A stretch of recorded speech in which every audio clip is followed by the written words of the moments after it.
right here are artists of the 6-week exhibition, and I love this work, first of all. I just think it's fabulous. It's fun, and it's like nothing we've ever had, and we have to wrestle people to the ground to stop them from touching everything, which is also entertaining, and watching their like face go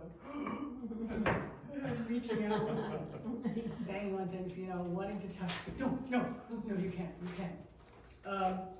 So Ben's been working in video, drawing, painting, sculpture, textile, sound, and performance, crossing basically everything. Pinder imagines gentle rebirth of masculinity in male-coded activities, clothing, and behavior, discarding and subverting traditional masculinity. Subjects are left uninhibited in cosmic and ambiguous spaces. Like new constellations of unknown deities, interactions and activities could be perceived as combative or playful, collaborative or contentious. And I'm going to pass on from here. Thank you. Hello, everyone. So I think like many artists and creatives, there's multiple things I'm thinking of and inspired by, and some of them contradict each other. But I'll go into sort of major themes and ideas and things, and then hopefully we can fine tune and get through everything. But the major thing I sort of think about is masculinity.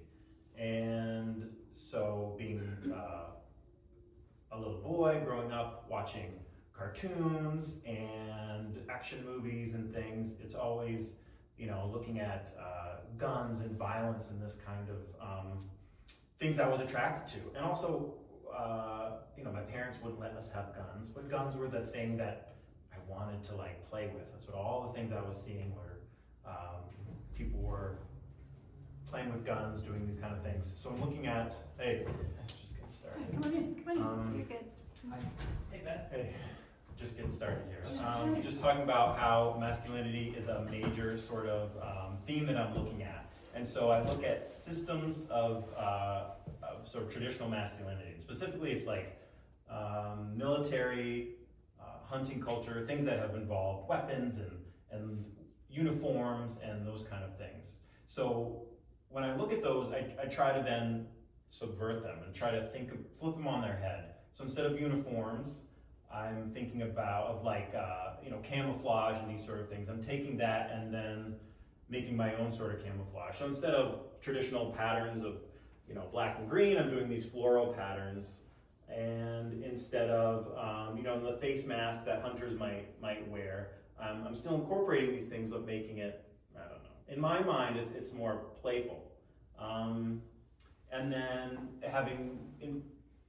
instead of it being, you know, standing heroically with the thing you killed or with guns on a horseback, I'm thinking of, you know, if we're talking about hunting culture, things that you might be hunting, like the deer. So instead of riding a horse with a weapon, you're sitting on a deer with a child. So it's changing this idea about what masculinity is assumed to be or what's traditional about it, and kind of making it something else. And then the structures themselves, I'm thinking of, you know, stretching animal skins, things you might have hunted. So instead of that, I'm imagining like some other, you know, colorful animal that maybe you're gathering these hello. Hi. Sorry I'm late. I just getting going. So quick recap, talking about masculinity and sort of inspirations for all of these things. I'm also thinking a lot about clothing, always growing up as a, you know, looking around, seeing people who have certain brands, certain patterns, certain logos. You kind of read into that. You can you know, if someone has a Dior sweatshirt, you know, that costs money. They come from something. Versus like a Nike t-shirt where it could be the jock or something. So I know I've just always been aware of how clothing can influence what we think about people and status and class and background.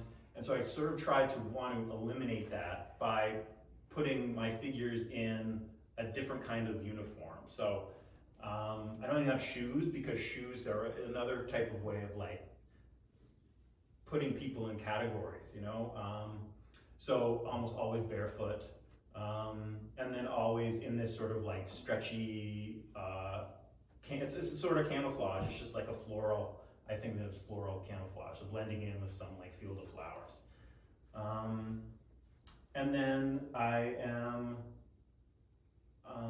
so again, I'm a parent, a stay-at-home parent. So kids in my artwork is also super big part of what I'm thinking about day to day. One, it's also flipping that idea about masculinity, traditional masculinity, on its head. And so instead of it being about, you know, posing heroically with weapons or you know, your medals and like military figures, you're posing with your children, you're posing with family, that kind of thing. A lot of times I am mimicking portraits of military heroes or portraits or even religious icons. I really like the way religious iconography will isolate people and put them in a story. Let me back up, we'll talk about that later. But I'm influenced by the single person. So most of the time it's a single person, a single figure, almost as if this is a portrait of someone that we're not quite sure who they are, what they're doing. But it's copying that military sort of idea of portrait and isolating figures. I also, so iconography, another thing that I influenced by, really it is, I like that you can look at some religious icon and it's maybe someone with you know, an arrow in their arm holding like a loaf of bread, and I have no idea what they're what this is. But for people at the time who are not reading, who and also are deeply immersed in, say, religious information and church and Catholic teachings, they know exactly who this saint might be. So it's almost like a comic book, right? You're communicating with the viewer through symbols and pictures, and you can get information. They know who that is, and they know the story behind it. So I like creating something similar where maybe I'm imagining this is a story exists where you can see it. There are these clues as to what it might be, but no one knows the story. So it's like making my own mythology and having people have to imagine, connect the dots on their own to what the story might be in the background. I like suggesting things and having people bring their own ideas to it also. Let me think, what else are big influences? Also thinking about, you know, I talked about being a kid looking at masculinity and ideas of what it means to maybe be a man or manly, and then sort of subverting that. I also going back to like, and having kids, big thing for me as a kid was like looking at clouds, looking at stars, and also having kids, of course, are doing the same thing. So using just that idea about being still and looking at like cloud gazing, stargazing, looking at constellations, trying to find them in the sky, is just a very different way of being calm and still than I think I am used to doing almost 99% of the time. So thinking back to being a kid, I'm trying to make these peaceful. So incorporating stars, incorporating clouds, incorporating these wildflowers. I think a lot about wildflowers versus, say, you know, roses, things that might take a lot of work. I like this idea about these things that are just growing free, and that, as a kid, I'd run up and pick a bundle of flowers. So I'm incorporating that into all this too. So the goal is to just make these odd myths with these sort of soft, calm features. I think a lot of times I was saying how I'm influenced by face masks and things that hunters might wear. And in my head, putting the like floral patterns on them make them nice. But it's also what you see a lot of bad people wearing face masks. You know, if you can't identify a person, it can be used for bad things. So there's I understand that there's a hint of like uncertainty and maybe threats, and which I think I use purposefully. So in my brain, these are harmless people, and this is just the clothes they wear, but they could be viewed as people with ill intentions. And so like this furry mask is sort of building off that idea of just this face that you can't see, but also trying to make humorous expressions or something that's unknown exactly what they might be intending or thinking about.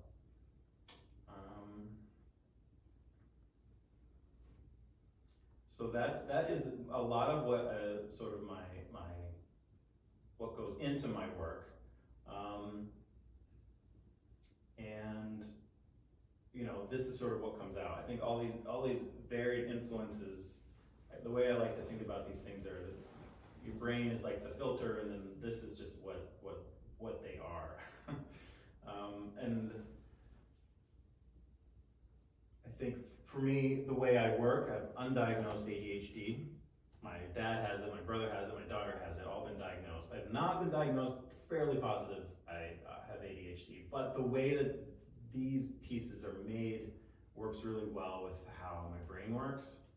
So it's woodworking. I have to, find wood, cut the wood, glue the wood, drill, sand, and then it's sitting down, planning out the drawings, making the drawings, cutting out the drawings, sewing the fabric together, I use poster board on the back of each drawing, so I have to cut that out. I sew it onto the fabric, and then glue the drawings in place. And then I'm sewing with the yarn and a needle, threading it through to connect everything. So there's just such a variety of activities I can do. If I get bored of drawing, I'll go and sand for a little bit. If I get tired of sitting and I have to be in like a wood shop or a big space to do this, I can go and sit down and draw in front of the TV for a little while.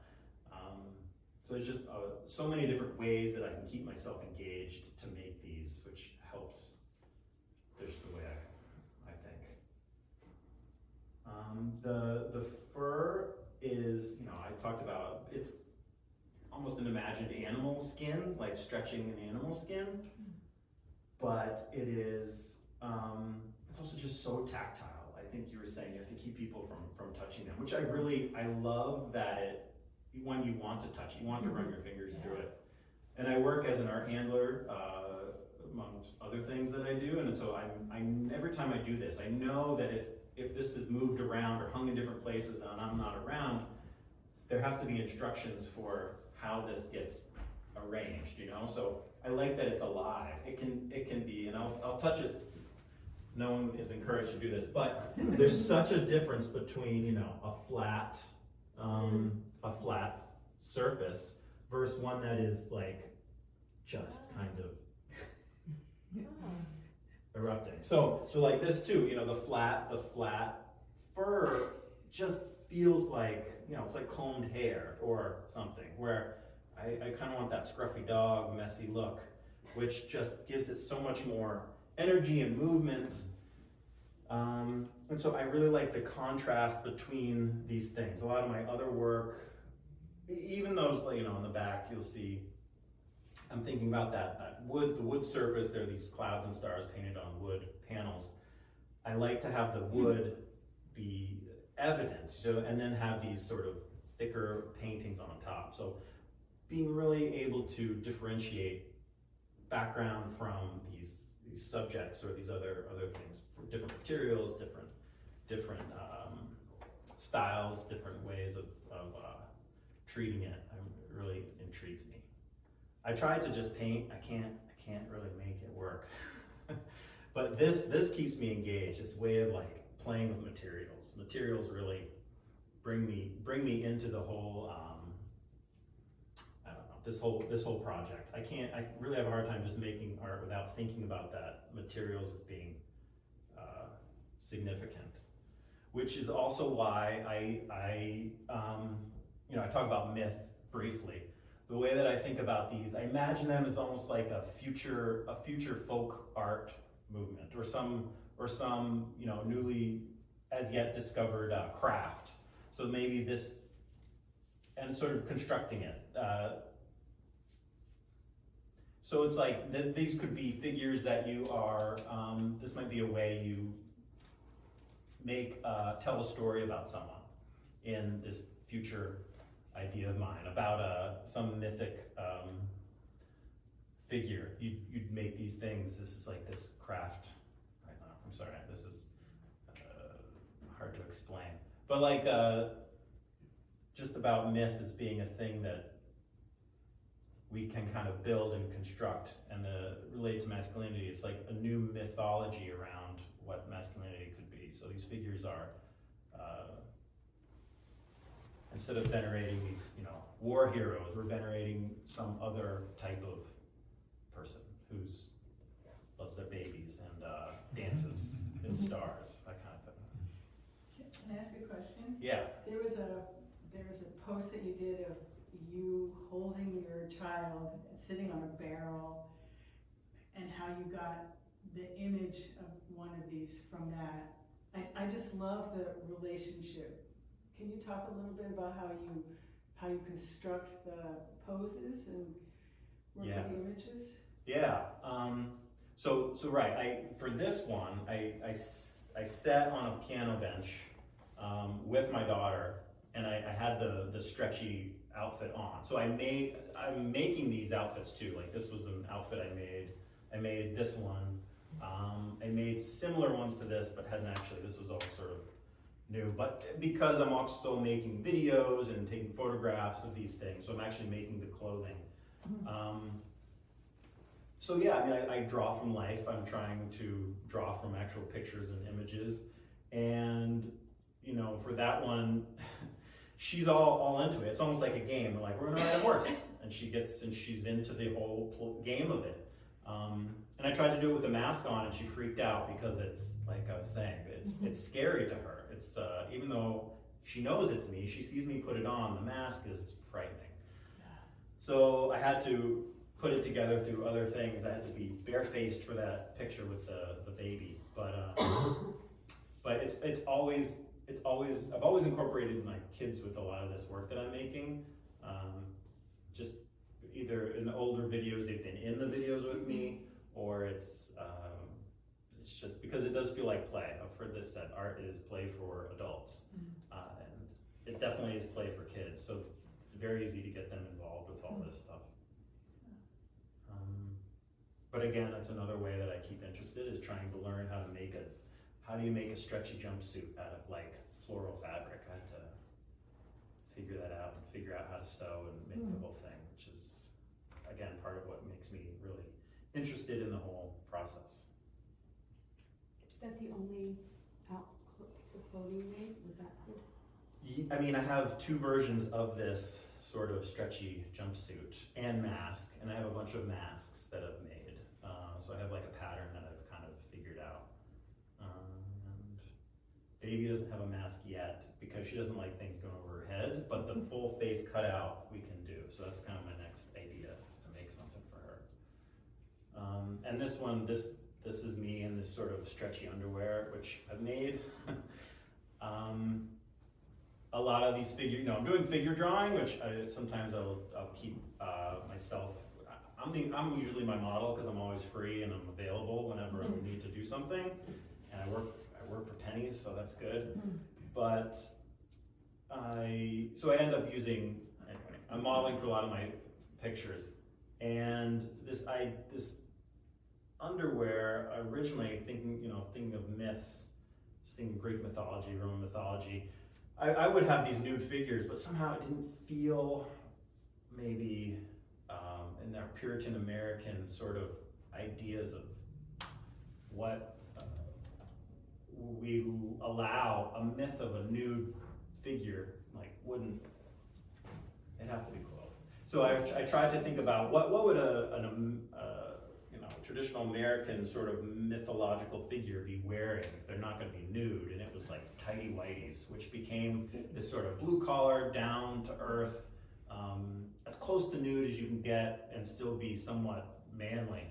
But so that sort of became a uniform that I used for depicting figures, male figures. And so recently I started making I sewed my own version with the same fabric and tried to, and so that's the model, that's what I'm wearing in that one.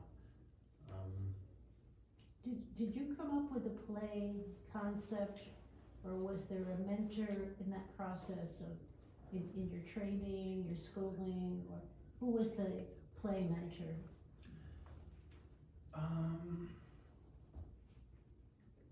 I don't know, that's a really good question. I don't know if I really had anyone who I looked at who was, when I was in school, who was,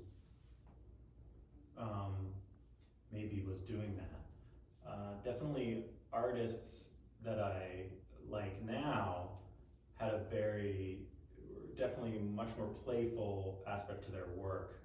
And even if they weren't using kids, it was just humor has been something I really look at. So any artist who's using a little bit of humor really kind of jumps out. Just because it's free, it's free. Who comes So Marcel Zama is definitely like my favorite artist. He is making drawings and paintings and making videos, and he's been working for a long time. And he's made videos with his dad, and his parents have sewn some of he makes like bear costumes, and I think his mom sewed one of the first bear costumes that he used in his videos. And he's made videos about playing chess with his dad and things. So he has a son, and he has his son in a lot of his videos, and he's making work about kids now. But when I was looking at him, it was him and his parents. So there's just that sort of freedom of hanging out with your parents and having them help you with your art. Like that's I was attracted to that. And then Mary Kelly, I think her name, Mary Pat Kelly. I wish I had double checked, but she's a video artist. She writes these scripts they're influenced by medieval or Greek posts, or it's in this. It sounds like it's a poem and things are rhyming, but it's hilarious and it's absurd. And she makes these funny videos where she's also acting in them, and she's speaking and she's painting her body and doing these poses. So those are really, and also multidisciplinary. I mean, she really does videos, but I like that, they have still pictures and stuff. So working with a variety of mediums and then using humor as a way just makes everything much more accessible to me, which I like. Another word I resonate with is Catholic. Mm-hmm. Could you go there at all? Yeah, I was not Catholic, but my dad was a minister, a Protestant minister. So I went to church all the time. And so I was just very much used to talking about religion and looking at paintings and things from our history, which were very much, a lot of our history has been religious paintings. So looking at those, and I really liked, speaking of, I talk about iconography, the gold backgrounds of all these, of a lot of these pictures. There's, I went to Italy and studied for a semester and was learning, where I got a bigger history lesson on all these things. But I liked how the background is not supposed to be something. It's like, this is a heavenly idea of a figure from church history. And so it's another reason why, the planes don't always line up. There's no real perspective. The buildings are all crazy. It's because that wasn't important in telling the story. It was just, here's this person in this heavenly floating background. So that's another reason why I like this fur. There's no concrete, maybe, place that these things are existing in. They're just sort of floating amongst this furry substance, which suggests, it suggests ground and sky, but there's no real, you can't really place these things anywhere. So church and Catholic history, and I really, it's more the way that the histories and that they suggest with like the art that they're making, and the way that they look. Like I talked about how we don't know necessarily the story, but all these little tiny details suggest the grander story, which I just like that, the way that is, people are making the way that they're making those images to suggest these things. And I like, there's a mythology to Christianity, to religion, which I am attracted to. Storytelling, hierarchies, it's a lot of the like hero's journey kind of stories with all these things, which is really, it's fun. So that's what attracts me. Thank you.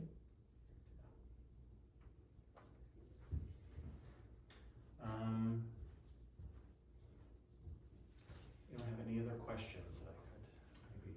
I have a question, Ben. Yes.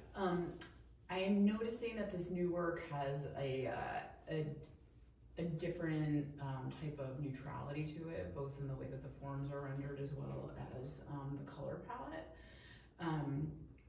I'm wondering if you could speak a little bit about how you as a person, as an artist, are kind of evolving, and how you see this storyline of your previous work evolving alongside it, and if you have like some sort of narrative in your head about where it ends up. I see the place kind of remains similar, the way the place looks, by these meteor-esque shapes that are in this piece over here. The figures don't look as masculine as your earlier work to me. Mm-hmm. There's less contrast between the bright pink and the gold. So both the neutrality of the form, the neutrality of the color, and this seems like an evolved sort of place. And I was wondering if you could speak to that sort of timeline as an artist that you see informing your work.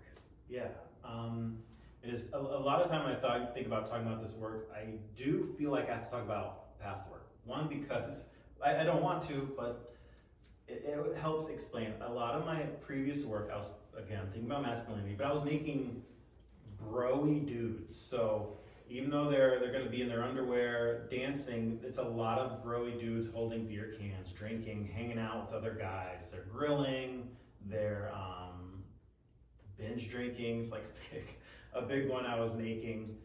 And so I was sort of satirizing that type of masculinity. So, like, I think it is also important for me to say, I'm not anti-hunting. I'm not anti-drinking beer. I'm not anti-sports.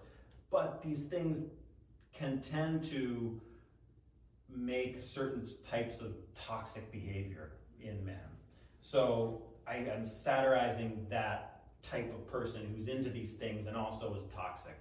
And so I'd make these men doing these things. And at a certain point I got sick of even depicting this toxic imagery, right? Even though I'm making fun of it, everyone knows it's like, haha, it's funny. I just felt sick of just perpetuating the images. So I started to think more about what is a different type of way to be a masculine person, or just a person. So also thinking more about gender as not just being, what's a man? Can I be a less toxic man? It's just like, what can I be a less toxic person?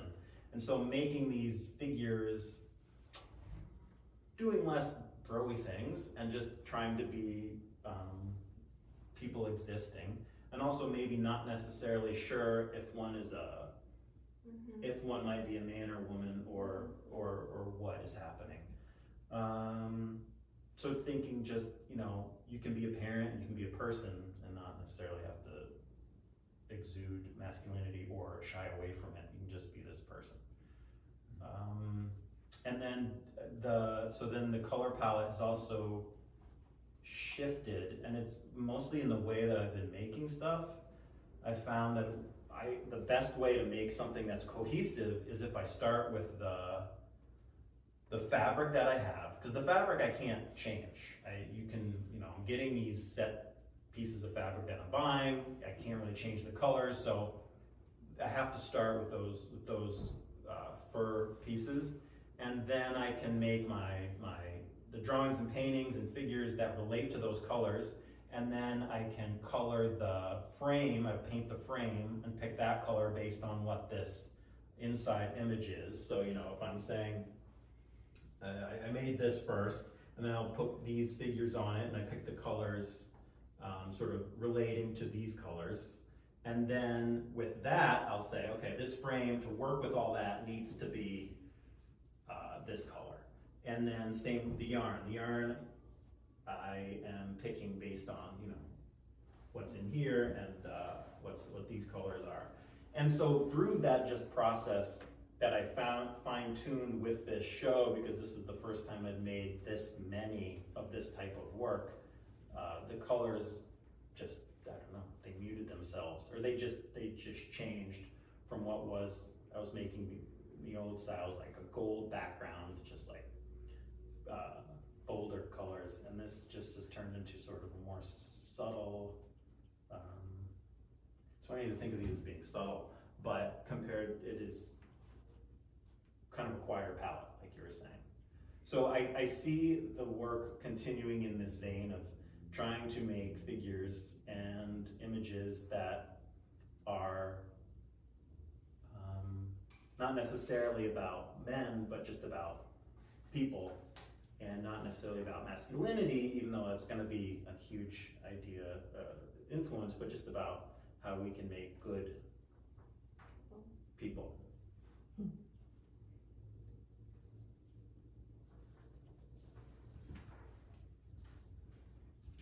How does your daughter react to the work? So I have 3 daughters, 15, 12, and 2. So the 2-year-old is the one, and a lot of my previous stuff, those older kids were involved, and now they're busy. So the 2-year-old, they're just busy. They're teenagers and busy. Yeah. The 2-year-old's with me all the time, and so she sees it, she likes it. She's like, you know, I would talk to them like we're riding on a deer, and she knows it. She's like, there's me and Papa. And she points, and the other one she'll see herself, and she sees herself here. She likes it. If I put the mask on, she's terrified. So, and I have she's been in my studio many times. She's seen me in the mask. She knows I'm in the mask. She sees I make other masks that I don't know if I have examples of, but like this, I've had masks, it's a face mask with antlers, and I have one, and she sees it. It's still terrifying. So she likes to look at these because they're fun. They're furry, they're fun, and she sees herself in them, and she sees me in them. So she really likes it. And she likes posing and playing and, you know, doing all the things that I might ask her to do to like take a picture. But it's still scary, which I guess I just accept it. Even though I'm like, I want to pose with mask with her, just not working out. And can I ask you more about the masks? I know you touched on the masks, but is the idea like to reduce the individuality and create a more universality idea?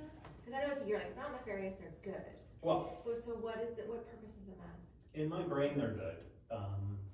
I think how people are interpreting it, I'm okay with them seeing as like somewhat threatening. Right.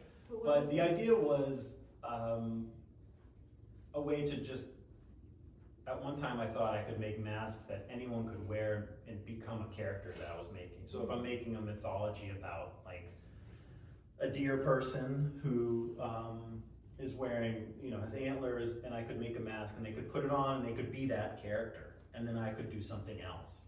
Right. So it was a way to make different characters that I could inhabit, someone else could inhabit, and we could play out a story.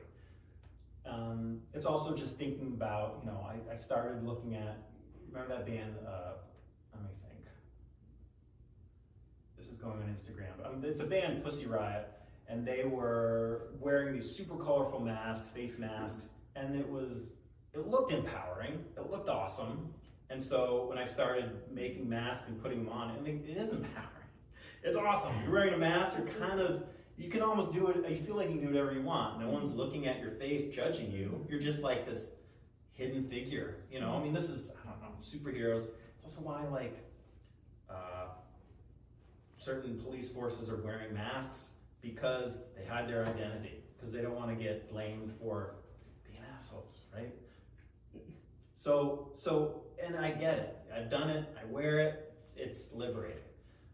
So some of it is that. It's like being this figure that is sort of uninhibited. It's why in that artist statement, I resonate with that phrase, being uninhibited in these spaces, because when you're masked up, you can do whatever you want. Or that's kind of the feeling. And it's good and bad. You know, superheroes wear masks, but in our reality, a lot of people wearing masks are not doing kind things all the time. So I get why it's kind of frightening. I have a question. How did you come up with the title Shedding Season? Because shed has so many connotations. Yeah, I mean, I was thinking one about like shedding preconceived, shedding who maybe we think we should be. So shedding ideas about masculinity, shedding our inhibitions, but also thinking of this fur. I like this. I was trying to think of, you know, not anti-hunting, but as I also don't want to go out and shoot animals. So like what would a way that you gather these furs from these mythological creatures maybe? And I like this idea that maybe they're shed and they're like given, or they're like found, they're gathered. So shedding as relating to that material, I was attracted to, and then also, you know, shrugging off preconceived notions and things.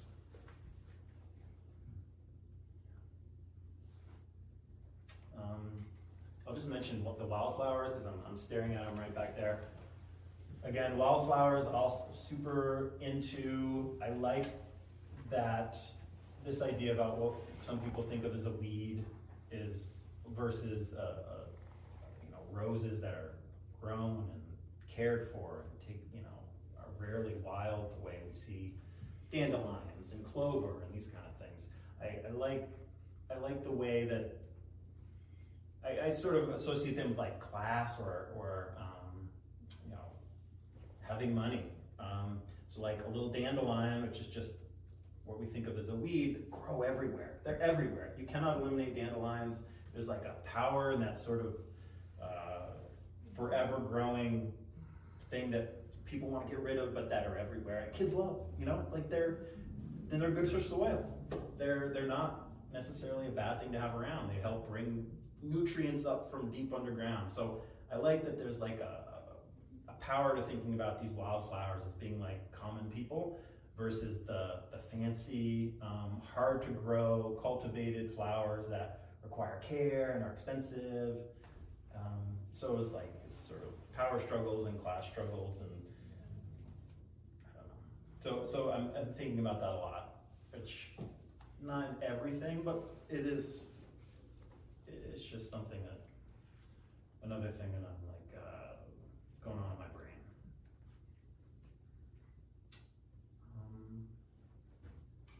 Any other questions that I could help answer?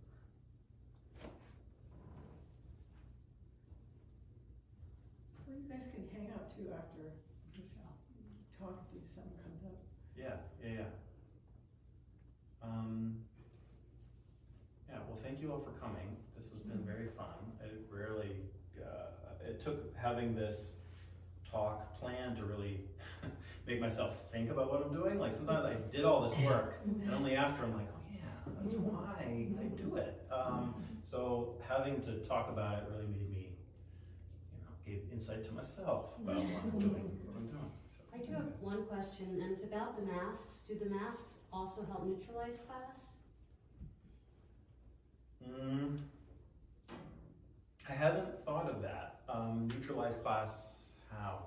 Exactly? I think because they are all uniform in the way they're clad, and yeah, I mean, it kind of neutralizes, I think. Right, I do think about, I think about uniforms, and so I like how, whether we intend it or not, there are uniforms we wear, especially, I think men, men's shirt, shorts, shirt and pants. Maybe you can have long sleeves or short sleeves, maybe you can have button-up shirts, but there's a lot less types of clothing that are traditionally worn by men. few skirts, dresses, yeah, like there can be kilts and things, but in here, it's a lot of very similar stuff. So it's almost like uniforms, but it's also just like, this is what's culturally worn in this place. So it is kind of unifying, and yeah, I guess I hadn't thought about it being like class, but more just like, this is a symbol of what is worn in this place, which you can, the same way we'll find, someone in Maine on the coast wears a lot of certain kinds of clothing versus someone in Southern California. You can take pictures in these places and tell when the picture was taken based on, what people are wearing, where it might be taking place, especially if you're thinking all over the world, like people in, Hawaii versus someone in Siberia. So I like that these are just symbols of a place, and it could be anything based on economics, or class, or region, but just that's the signifier of those things.